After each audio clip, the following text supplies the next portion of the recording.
In this case, you're going to see what's probably the most unique application of Vertise Flow, one that certainly didn't occur to me when I first got my hands on the product, and that its ability to be used as a ceramic repair material. So as you can see here, we've got a couple crowns that I placed a couple of years ago, and tooth number 9 has chipped. The mesial and incisal angle has fractured off the porcelain, and this is always a tricky one, isn't it? Should we replace it? Should we repair it? This was only 2 years old, and I felt like I owed the patient a repair attempt to try to do it, but I've never felt great about placing composite on porcelain before, and that's changed now with the introduction of Vertise Flow. So I roughened up the porcelain with a medium grit burr, and then we're placing the Vertise Flow directly onto the ceramic material, and then we're using a paintbrush to thin it and to smear it and agitate it for 15 to 20 seconds into the ceramic surface. So let's step back for a moment and think about what we're doing here. There's no need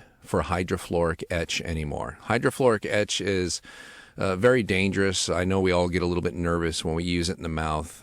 God forbid we get it on some soft tissue, we get it on the patient's tongue. The patient swallows it. Even when your assistant is rinsing it off, you're kind of holding your breath, hoping that the hydrofluoric acid doesn't go anywhere it's not supposed to go. We know phosphoric acid is relatively safe in the mouth, but hydrofluoric acid, we're talking about pool acid now, and if it can etch ceramic material, imagine what can it do to your patient's soft tissue. So the fact that Vertise Flow bonds directly to ceramic material without having to use hydrofluoric acid etch and without having to use a silane primer is a huge step forward, and one that frankly I was a little skeptical about in the beginning, but I've been proven wrong since I've used this material to repair ceramic surfaces such as this one. So with the first application of the Vertise Flow, we use the enclosed paintbrush to smear it over the ceramic surface that I've roughened up, and we just kind of agitate it for about 15 to 20 seconds.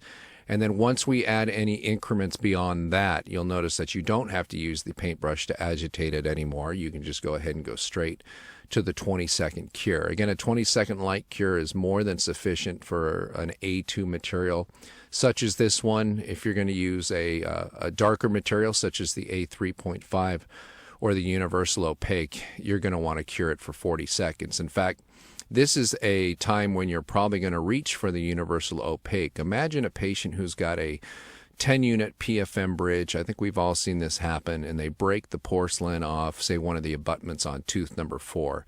And it's usually in the gingival third where they will lose the ceramic material and the metal will be exposed. And that's always a problem to go in and try to fix that. And again, this is one of the neat things about the Vertise Flow is that it will bond to the metal and bond to the ceramic as well without hydrofluoric acid and without any silane. So when you're repairing a PFM bridge like that, you're just going to roughen up the ceramic material, you're going to roughen up the metal either with sandblasting or with a burr, and then you're going to place the Vertise Flow directly onto the metal and directly onto the ceramic material. Now, we don't want the metal framework from the PFM to show through the Vertise Flow, so that's where we're going to use the universal opaque, is on top of the metal, and cure that for 40 seconds.